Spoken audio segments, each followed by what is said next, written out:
Now moving forward, after cutting Duke, Will thinks, I'm exhausted, and my sword has returned to normal, but what was that after all? Then Bignell says, he finally defeated the Grand Duke. Colette calls out to Will, and we see that they all realize that monsters are approaching them. Then Bignell asks, are these people coming here after hearing Duke's death screams? Lyanna thinks, we don't have enough strength left to fight them, so what should we do now? At that moment, Professor Edward and Professor Connor are heading toward them, and Professor Connor thinks, we won't be able to reach there in time. Just then, a monster attacks Julius, but at the same time, King Aaron of the Magi vendors arrives, who wipes out all the monsters with a single spell. Everyone is surprised to see this. Avel thinks, this is the strongest wizard. What is he doing here? His companions have equipment that suggests they have just returned from a dangerous floor. What could this mean? Are they returning from some floor?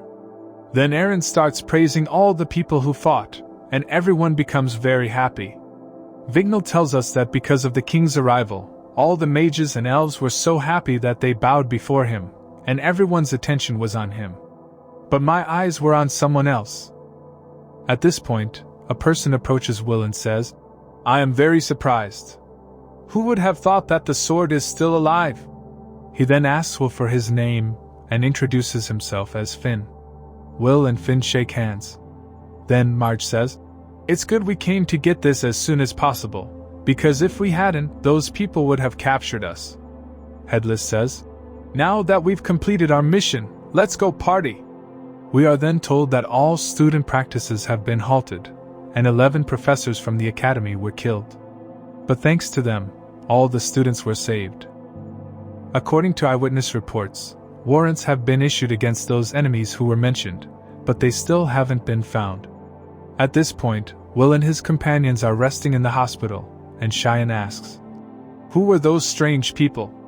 Then Gunnell says, I don't know, but one thing is certain, those people were so crazy that they killed the professors. Colette says, I still can't believe that Professor Bruno and the others were killed.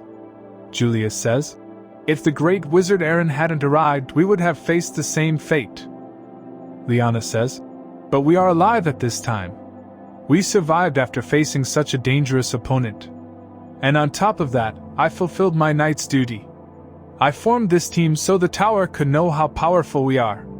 This truly is a great team, and that's why I thank you all for joining it. Lyanna gets hungry, and Colette brings her an apple.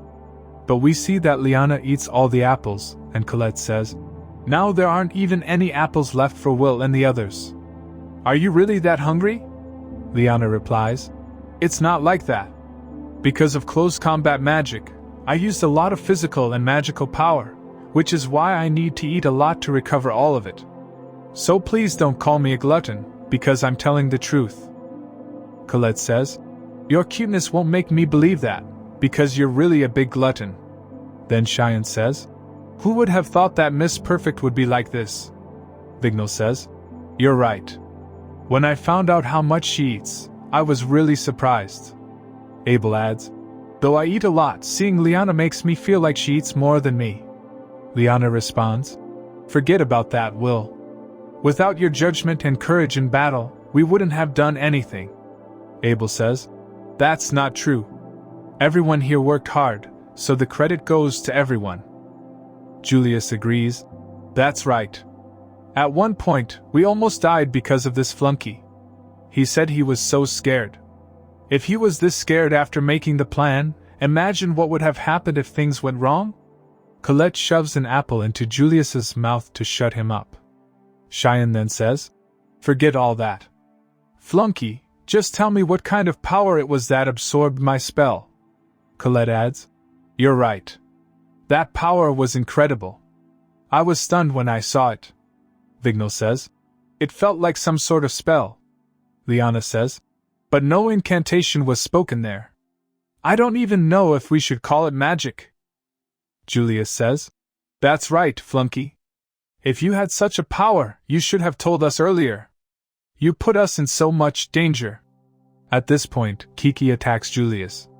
Will says, I don't know what kind of power it was either. At that moment, my mind went completely blank. Colette suggests. Maybe Professor Warner or the others can tell us more about it. Liana adds. You might be right. When I saw it, I felt like something special was happening there. Abel then asks. Does anyone know who the young boy with the Magi vendor king was? Vignal asks. Are you talking about the porter? Liana says. He might be from the Finn tribe. My family has some books, and I read that there's a tribe that can't use magic, but they have great knowledge of dungeons. Since the Mage Queen came, they made a contract with the tower to serve as guides in the dungeons. It's said that no one can reach the depths of the dungeon without them. Abel wonders. I don't know why I felt such a connection with that person, and on top of that, I don't even understand what kind of power defeated Duke. We then see that Finn goes to meet the headmaster. The headmaster says, It's great to see you back, Finn. So, how far did you go this time? Finn replies, We went to the 49th floor this time. That iron sure works us hard. I brought you a gift from there. Is this the same mystical slayer? Yes, Finn says. We encountered some dangerous people on the 40th floor. We fought them, and 20 of our team members were killed. They were such dangerous opponents that we couldn't capture them, so we had to kill them. But I can say with complete certainty that this mystical slayer I brought back doesn't naturally occur in the dungeon. Those people were definitely conducting experiments there. The headmaster asks, So you're saying this weapon was created by combining several materials? Finn confirms, Yes, you're right. Aaron asked me to go back for another survey, so I'll leave its analysis to you. The headmaster keeps the sword and apologizes.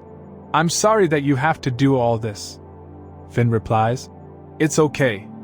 It seems like some bad people are planning something strange, so be careful. Then, the headmaster says, Let's get to the main topic. Why didn't you tell me about that boy?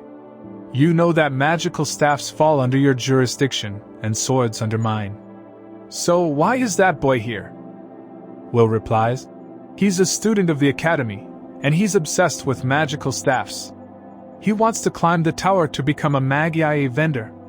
I've never heard of a sword wanting to become a magical staff. You're right, that's strange, the headmaster says. But I think this could change a lot of things. If that's the case, I'll let it go for now, but from now on, I'll be involved in every matter concerning him. Will then resumes his training, and Colette says, I can't believe it. Everyone's injuries haven't even healed yet, and you've already started moving around again. Will responds, I couldn't just sit still, and there are so many things I don't understand. But I have to move forward at any cost because I have somewhere I need to reach. Julius asks, What kind of body does this flunky have? I feel like he's not a wizard but a warrior. Wignell says, Please don't compare the elf's friend to a warrior. He's someone we should respect. Cheyenne says, Flunky, fight me, and jumps into the park. Colette says, What are you talking about, Cheyenne? Your injuries haven't fully healed, so stop this madness. Cheyenne replies, If Flunky can move, then I can move too. Will tells Cheyenne, You shouldn't push your body too hard. Besides, we can't fight right now. You said that once the grand festival is over, we'll have a proper fight. Look at me carefully. If you can't beat me, you'll never reach the tower. Will finally agrees to fight Cheyenne, and they begin their battle. Will dodges Cheyenne's attacks and runs around, while Professor Edward calmly watches everything. Then, Professor Wakana arrives, and everyone runs away upon seeing him. It's now been 2 months since the accident during the practice session of all the students, and I'm quite certain that some of you are still recovering from that incident. However, we can't let that stop your learning, so we have to move forward. The school year is coming to an end, and as 6th-year students, this will be your final exam. So, let's begin the exam now. Will thinks I've done everything I could, so maybe now I'll be able to meet Elfi. And with this, Season 1 of Wistoria Wand and Sword comes to an end. Now guys, do let me know in the comments how you liked this season.